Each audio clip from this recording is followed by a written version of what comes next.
Here I am at Creative Workshop.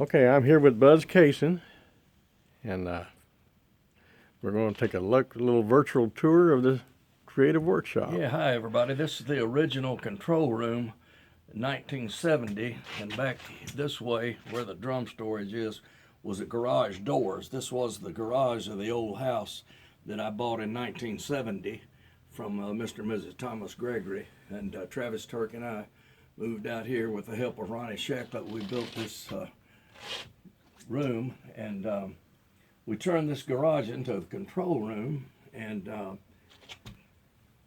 up here in the window, above the window was two, I guess, 4310s, JBLs. Okay, yeah, I believe yeah, they were. yeah, I yeah. believe that was our monitors. Okay. And then about right here sat our 8-track machine and our 2-track mono, and then the right in here, of course, facing out, was our Quad 8 console. Okay.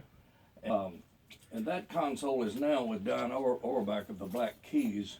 Oh, It's over okay. at his studio, and Yeah. actually, one of their big hit records was actually recorded on that console. And of course, this I think we just had tile floor in here at the time. Later on in the 70s, we replaced it with hardwood. Then, and our first project was Jimmy Buffett. The High Cumberland Jubilee album, Okay. which did not come out till later on. Barnaby turned down the product to begin with, but we started recording in here when it was still just slab floor. Travis couldn't wait, and he ran wires, and we recorded some of Buffett's stuff before the studio was actually even finished. And then we had drums set up back here in this booth, and we actually added that booth in the 70s. Okay. And in 76, long about that time, Travis moved to Toronto at Eastern Sound and left me without an engineer. So the story goes, Brent called, and I said, "What's happening?" He said, "Well, the Studio United burned down in Vegas." I said, "Come on down. I've got a job for you." So he came down, and he said, "Well, I'll work with you, Buzz. We need to upgrade that studio." So with the help of Tom Hidley of Westlake Audio, we kicked out the side. I remember I had gone to Key West to visit my children, and they said, what would you think about just going out sideways and going out into the backyard and putting the control room in? I said, "Well, just do what you want to do. I'm going to relax. I'm on a vacation." Mm-hmm. You know, so that was the only room that Tom Hidley built from the ground up, was this control room, the drop ceiling control room, which we'll look at in just a minute. Okay. And so in '76, Brent Maher came here to be engineer, and we built the new control room. So that's right during that construction time where he showed up, kind of with. Well, He was here? he oversaw the construction, Uh-huh. and Brent was here when we started the. So did you have I'm sure you had hit records already cut on that 8-track. Yes, we cut. Leon Russell came in. He didn't have hits cut here, but he cut a whole slew of stuff and also videoed everything he did, and it was very interesting. We had a stack of multi-tracks this high when he left because he wanted to leave the machine running constantly between takes, rehearsals, everything. Leon wanted to do it that way. Version was Everlasting Love. Oh, so Papa that's okay. Papa Don Schroeder cut Okay. the Carl Carlton 74 version, which was a million seller. Right, right. We just lost Papa Don in 2019. But it had Tommy Cogbill and Reggie Young, and just a slew of Good- real incredible musicians players. on it. I had the pleasure of singing backgrounds with Windy Suits and Bergen White, and I'm trying to think what else was cut in here in the original configuration. Well, Jimmy Buffett's album later on did well, and but once we moved into the new room, then the hits started coming. Okay. So, Well, but here's the view of the window that yeah. so graciously my son Parker Cason and Brian Grassmeyer cleaned that window. They crawled up in there about 2 years ago and cleaned the smoky double glass.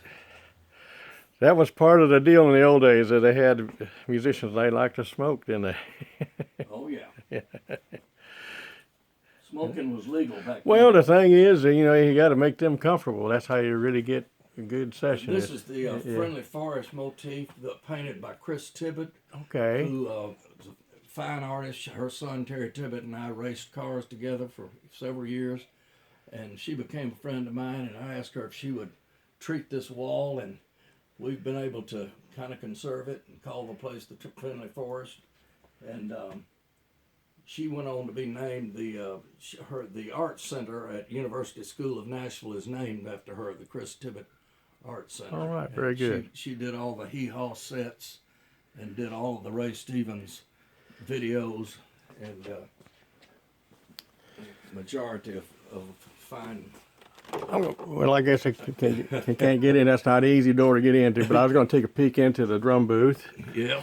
Here. Yeah, there we go.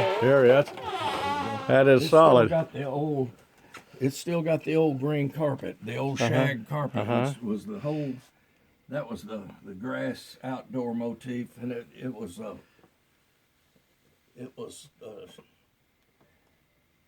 covered the entire room for the beginning few years. All righty. 76. Very good. So you actually built some reverb rooms out in the back too, didn't you? Yes. There were echo chambers, two, I think, 10-foot ceilings Okay. out back. They're now storage rooms. We've talked about reviving them. They were very good chambers. They worked real well. The silo effect, People don't realize that it was a little harder to get echo back in them early days, wasn't it? Well, than EMTs was. Yeah, the chambers were the thing. Yeah. And the EMTs were so high, and then here's the control room, which is it'd be interesting to know if there's any other drop ceiling control rooms working or around anymore around the world. Tom Headley was doing quite a few of them at the time. Yeah. This is Joe Funderburk. Hey Joe, how you do? How many years? 20? Oh, well, 1981. So Yeah. what does that make? Yeah. 28? We did some stuff together, me Yeah. and Joe. Indeed. I worked on You've had your hands up in and in her most of the Ampex. wiring of this place. the Ampex machine. Yeah. And then the story on the quad, you can look at the speakers here behind us, which never were activated. Okay. By the time we finished this room, quad had pretty much gone out, as had 16-track machines. Yeah. And I got caught in the middle of that and had a 16-track board, and 24-track came in right in the middle of the construction. That all changed so fast, and I don't know. People had. The transition was was crazy how quick it was. And then, I had a 16-track machine. It may have even been delivered. I said, no, I'm not taking a new 16-track. When 24s come in, it just changed me the difference. And he brought the Ampex. We kept that Ampex in here a long time. Yeah. Yep. And now we've got an Otari. Well, the Otaris are nice. The Ampex was a good sounding, but they was hard on the tape. We always had tape carried. But they had a punchy sound to them, though. Oh yes. Yeah. Didn't we have two of them? Well, it seemed like there was two 24-track machines in here. I No, don't know, no, maybe- never had two. Oh, maybe Yeah. I was. Not two yeah. at the same time. Yeah, yeah. I had taken a pencil and written Volvo on that one because it had like 100,000 Wow, hours. wow. It just kept on rocking. Yeah, yeah. So tell me about the console. I understand Wally Wilson. This is put this in. It was the very first Eclipse console in Nashville, and I think that a lot of studios that bought Spheres based on this console, right? There were a few. Chips Moment had one. Who else, Joe? Well, Combine, and then Chip Young over at Young'un. We got Yeah. we got Yeah. yeah.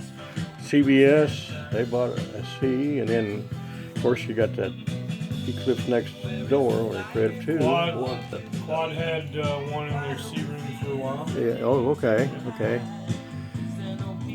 Yeah, Yeah. the one next door when I built Creative 2 in about 1982. It was called an Eclipse 2 or something. A C. Yeah.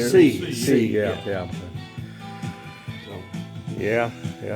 Well, that's amazing that this probably is the only one that is still functioning today, right? I don't know if any of the others. probably is.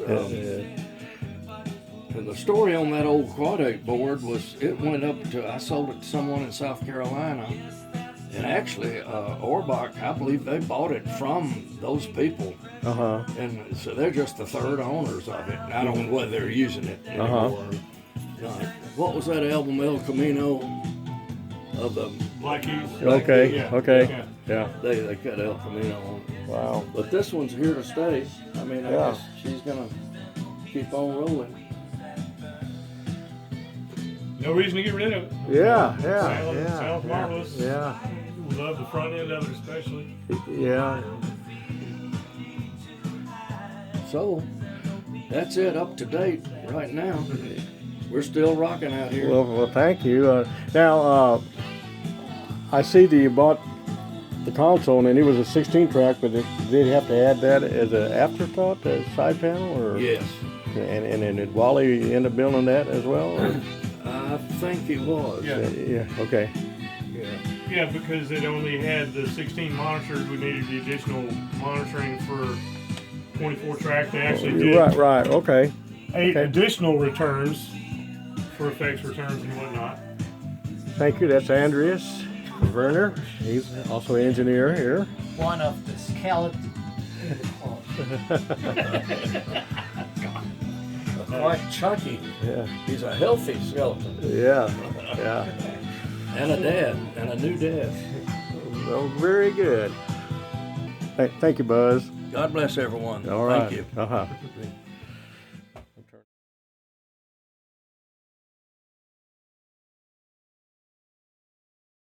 He added another studio called Creative 2.